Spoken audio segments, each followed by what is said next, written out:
Hello friends, आप सब कैसे हैं। चलिए, आज बहुत महत्वपूर्ण क्लास के साथ उपस्थित हुए हैं।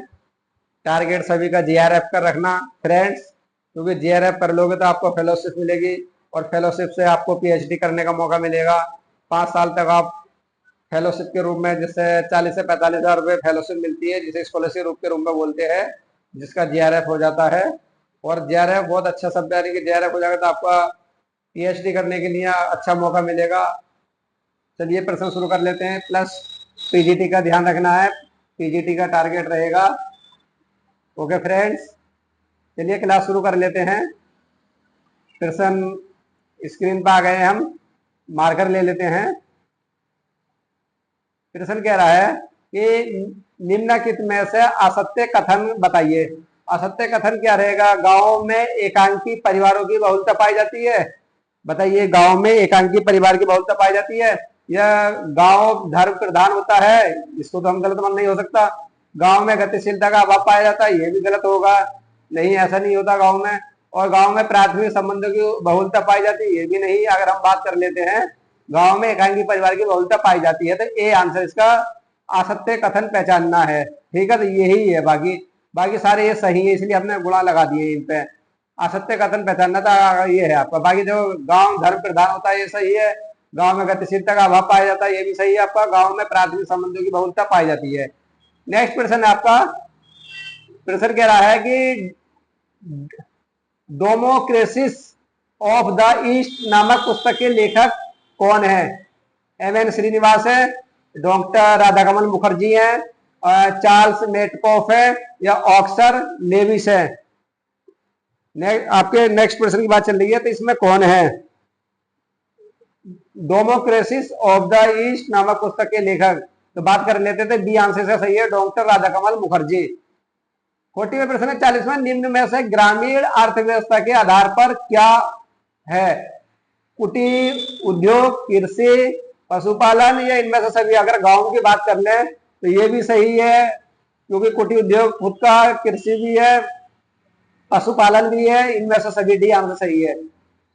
भारतीय गांवों में सामाजिक स्त्रीकरण का प्रमुख आधार क्या है? वर्ग है, या बड़ है, या आपका जाति है, या शिक्षा है? अगर हम 41वें प्रश्न की बात कर लेते हैं, 41वें प्रश्न की, तो 41वां जा रहा है आपका जाति की तरफ, क्योंकि भारतीय गांव में सामाजिक स्त्रीकरण का प्रमुख आधार क्या है? जाति। जाति बहुत बुरी बीमारी है, जाति एक कैंसर है, जाति एक हमारा आरक्षण लड़ाने का मुद्दा है। जाति पे बहुत सारी लड़ाइयां होती हैं, आपने देखा होगा। चलिए फ्रेंड्स, नेक्स्ट प्रश्न है कि भारतीय गांवों में विभिन्नता जातियों के बीच आर्थिक संबंधों का नियम किसके द्वारा होता है? प्रथा द्वारा, गांव के मुखिया द्वारा। मुखिया कौन होता है गांव का? या जजमानी प्रथा द्वारा, या कानून द्वारा? अगर इस प्रश्न की बात कर लेते हैं तो 42वें प्रश्न के, तो 42वां का जजमानी प्रथा द्वारा, सी आंसर सही है। 43वें प्रश्न है कि गांव में राजनीतिक क्रिया का केंद्र होता है? जाति पंचायत, ग्राम पंचायत, राजनीतिक दल, या उपरोक्त सभी? देखिए, गांव की बात चल रही है, तो अगर 43वें प्रश्न की बात कर लेते हैं तो यह आपका ग्राम पंचायत, बी आंसर सही है इसका। गांव में स्त्रियों की निम्न स्थिति के कारण क्या? अशिक्षा, पुरुषों में आर्थिक निर्भरता, बाल विवाह, या उपरोक्त सभी? इसकी बात कर लेते हैं, उपरोक्त सभी, डी आंसर सही है। नेक्स्ट प्रश्न आपका। भारतीय गांवों के छोटे छोटे गणराज्य की संज्ञा निम्नलिखित में से किस विद्वान ने दी थी? छोटे छोटे गणराज्यों की संज्ञा किसने दी थी? आर.के. मुखर्जी ने, श्रीनिवास ने, ऑस्कर लेविस ने, चार्ल्स मेटकॉफ ने? किसने दी थी? ये आपका डी आंसर है, चार्ल्स मेटकॉफ ने कहा था कि गांवों के छोटे छोटे गणराज्य की संज्ञा, चार्ल्स मेटकॉफ ने कहा था कि भारतीय गांव छोटे छोटे गणराज्य हैं। नेक्स्ट प्रश्न है। लेडीज ने ग्रामीण शब्द की व्याख्या, लेडीज ने ग्रामीण शब्द की व्याख्या में निम्नलिखित में से किसने सम्मिलित नहीं किया? प्रकृति पर प्रत्यक्ष निर्भरता, सीमित आकार, कुटीर उद्योग, प्राथमिक संबंध? तो ये इस प्रश्न की बात कर लेते हैं, सी आंसर सही है, कुटीर उद्योग। प्रश्न कह रहा है 47वां कि निम्नलिखित में से किस विद्वान ने भारतीय गांवों को एक जीवन विधि माना था? देखिए, प्रश्न कह रहा है कि किस विद्वान ने भारतीय गांवों को जीवन विधि डॉक्टर मजूमदार, मैकिम मेरिट ने, एफ जी बेली ने या श्रीनिवास ने? किसने माना था? तो ये आपका डॉक्टर मजूमदार ने, ये आंसर सही है इसका। रामायण और महाभारत काल में गांव के मुखिया को क्या कहते थे? मुखिया, प्रधान, ग्रामीणी या सरपंच। देखिए रामायण और महाभारत की बात, काल की बात चल रही है, उसमें गांव के मुखिया को क्या कहते थे? तो ग्रामीणी बोलते थे। इसी आंसर सही है इसका। भारतीय धर्म ग्रंथों में कितने प्रकारों के गांवों का उल्लेख किया गया? 2, 7, 3 या 5? कितने प्रकार का किया गया है? तो ये आपका 2 प्रकार का। घोष तथा ग्राम, इन 2 प्रकार के गांवों का उल्लेख भारतीय इतिहास के किस युग में मिलता है?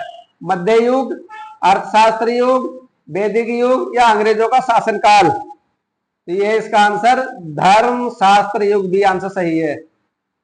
11वें प्रश्न, 51वें प्रश्न है कि त्रिवासी कृषि ग्राम आर्द्र स्थायी कृषि ग्राम स्थायी कृषि वाले ग्राम वालों का यही वर्गीकरण प्रस्तुत करने वाले विद्वान थे। कौन थे? सोरोकिन या जिमरमैन या एच.जी. पीक, इरावती कार्वे, राधाकमल मुखर्जी? कौन थे? तो इसमें थे आपके एच.जी. पीक। डी आंसर सही है। 52वां है कि रेतबाड़ी ग्राम तथा संयुक्त ग्राम गांवों का ये वर्गीकरण त्रियुक्त किसने किया था? बेडन पावेल ने, ए.आर. देसाई ने, सोरोकिन ने, चिदम्बरम ने? किसने किया था? तो इसका ए आंसर सही है, बेडल पावेल ने। फ्रेंड्स, गवर्नमेंट जॉब बहुत अच्छी जॉब है, सपना हर किसी का गवर्नमेंट जॉब से बहुत फायदे हैं। मेहनत है, एक बार मेहनत कर लोगे तो समझ लोगे आपके। फ्रेंड्स, समाज में देखिए, अगर समाज को देखोगे तो समाज को मत देखो कभी भी, अपने आप को देखो। अगर आप एक अच्छी जॉब मिल जाती है आपको, सब लोग आपके हो जाएंगे। अगर समाज को देखो तो समाज कोई नहीं देने वाला आपको, नहीं रोटी नहीं कपड़ा, खुद को मेहनत करनी है। तो सरकारी नौकरी की, अगर सरकारी नौकरी मिल जाती है तो आपका और आपके बच्चों का भविष्य सुधर जाएगा। मेहनत कर लीजिए, 4-5 साल तक भूल जाओ दुनिया में क्या है, सिर्फ देखो कि रात को भी दिन में किताबें ही रहनी चाहिए। चलिए नेक्स्ट प्रश्न 53 का है। सन 1951 की जनगणना में भारतीय गांवों का वर्गीकरण का क्या आधार अपनाया गया था? कृषि पर निर्भरता, जनसंख्या, कुटीर उद्योग या निवास? क्या अपनाया गया था? तो आपका बी आंसर इसका सही है, जनसंख्या। गिलीन व गिलीन ने ग्रामों के कौन से प्रकारों का उल्लेख किया था? कृषि करने वाले व कृषि नहीं करने वाले ग्राम, या औद्योगिक ग्राम, या उपनगरीय ग्राम, या उपरोक्त में सभी? अगर 44 की बात कर लेते हैं तो डी आंसर सही है। निम्नलिखित में से किन कारणों को बताइए जो परंपरागत ग्राम व्यवस्था को बदल रहे हैं? शिक्षा, यातायात एवं संचार के साधन, औद्योगिकरण या उपरोक्त सभी? अगर हम परंपरागत ग्राम व्यवस्था को बदलने के कारण की बात कर लेते हैं तो ये सभी है आपका डी आंसर, क्योंकि शिक्षा बहुत जरूरी है। जीवन में शिक्षा बिगर अंधेरा है। यातायात संचार बहुत जरूरी है, जीवन का यातायात, सड़कें जरूरी है। अबेर सवेर में दुख है, तकलीफ है, तो आज के समय देख रहे हैं सभी जगह सड़कें बढ़िया हो गई हैं, लाइट की भी सही है, टेलीफोन की व्यवस्था भी ठीक हो चुकी है, 4G की जगह 5G आ चुका है और रिचार्ज महंगे हो चुके हैं। चलिए 56वें प्रश्न है कि नगर ऐसी संस्था है जहां के अधिकतर निवासी कृषि कार्य के अतिरिक्त अन्य उद्योगों में व्यस्त हैं। ये परिभाषा किसने दी थी? विल्कॉक्स ने, बार्गल ने, मैकाइवर ने, डेविस ने? किसने दी थी ये? तो ये आपका बार्गल ने कहा था। बार्गल कहते हैं कि नगर ऐसी संस्था है जहां के अधिकतर निवासी कृषि कार्य के अतिरिक्त अन्य उद्योग पर व्यस्त रहते हैं, अपना कार्य करते हैं। चलिए 77वें प्रश्न है। नगर स्पष्ट अर्थों में एक औद्योगिक ढांचा है, ठीक है। ये एक आर्थिक संगठन एवं एक संस्थात्मक प्रक्रिया, सामाजिक प्रक्रियाओं का मंच और सामूहिक एकता का एक सौंदर्यात्मक प्रतीक है। ये परिभाषा दी है, बार्गल ने दी है या मम्फोर्ड ने या डेविस ने या एडरसन ने? किसने दी है? तो इसकी बात कर लेते हैं। ये आपका बी है, मम्फोर्ड ने। रेड जेल ने कस्बे की किस विशेषता का उल्लेख किया? नहीं किया, ये पूछा नहीं किया, नहीं को निकाल दो। 4 में से 3 सही, 1 गलत है। व्यापार उद्योग की प्रधानता, या मकान का केंद्रीकरण, या आपका यातायात एवं संचार की सुविधा या पर न्यूनतम जनसंख्या रेट लेने। अगर हम 58 की बात कर लेते हैं तो आपका सी आंसर गलत है। देखिए इसने इन्होंने व्यापार एवं उद्योग की प्रधानता कहा था और मकानों का केंद्रीकरण भी कहा था और न्यूनतम जनसंख्या यातायात संचार सुविधा का बारे में नहीं कहा था इन्होंने। 59% है कि प्रत्येक व्यक्ति ये जानता है कि नगर क्या है, किंतु किसी ने भी संतोषजनक परिभाषा नहीं दी। देखिए सब लोग जानते हैं नगर क्या है, कस्बा क्या है, गांव क्या है, मगर परिभाषा नहीं दी बारगल ने या सिम्स का, लम्पले का या डेविस का। अगर हम 59 की बात कर लेते हैं तो इसका बारगल ए आंसर सटीक है। 60वां प्रश्न है कि कस्बा वह क्षेत्र है जो गांव से बड़ा होता है, गांव से छोटा होता है, नगर से बड़ा होता है या गांव एवं नगर के बीच का होता है। अगर हम सिक्स की बात कर लेते हैं तो डी आंसर सही है, गांव एवं नगर के बीच का कस्बा होता है। विश्व के अधिकांश देशों में गांव, कस्बा और नगर के भेद के लिए किसे आधार माना गया है? अर्थव्यवस्था को, जनसंख्या को, वैधानिक, प्रशासनिक एवं सरकारी आधार या धार्मिक एवं सांस्कृतिक आधार। तो इसमें क्या माना है इसकी बात कर लेते हैं। तो इसमें का आपका जो प्रश्न जा रहा है आपका बी आंसर सही है, जनसंख्या। देखिए जनसंख्या सबसे ज्यादा हैवी हो रही है। जनसंख्या अगर ज्यादा है तो वहां पे अर्थव्यवस्था भी डाउन रहेगी, हमेशा जान लेना, देखना होगा कहानी होगा कहावत तो सुनी है, छोटा परिवार सुखी परिवार, बड़ा परिवार दुखी परिवार। तो ये चीज है। हमारा भारत भी अब इसमें नंबर 1 होने वाला है जनसंख्या में। अब बात कर लेते हैं भारत में कस्बे के लिए न्यूनतम जनसंख्या कितनी मानी गई थी? 5,000, 7,000, 10,000 या 15,000। भारत में कस्बे के लिए न्यूनतम, देखो कस्बा जो जानते हो सभी, तो कस्बे में अगर हम जनसंख्या की बात कर लेते हैं तो कस्बे में 5,000 ए आंसर इसका सटीक है। आज को सब उल्टे, कुछ गांव ऐसे हैं कि जिसमें 5,000 जनसंख्या है। समाज शास्त्रीय दृष्टिकोण से एक नगर की परिभाषा सामाजिक विभिन्नता वाले व्यक्तियों के बड़े घने बसे हुए एवं स्थायी निवास के रूप में की जा सकती है। ये परिभाषा ऐसे किस विद्वान ने दी है? मफोर्ड है, लुईस वर्थ है, थियोडोर सन है या ए.आर. देसाई है। अगर हम 63 की बात कर लेते हैं तो इसका आपका लुईस वर्थ ने कहा है, ये बी आंसर इसका सटीक है। ओके फ्रेंड्स, तो ये हमने आपको 25-26 आपके प्रश्न कराए, बहुत बहुत महत्वपूर्ण प्रश्न है।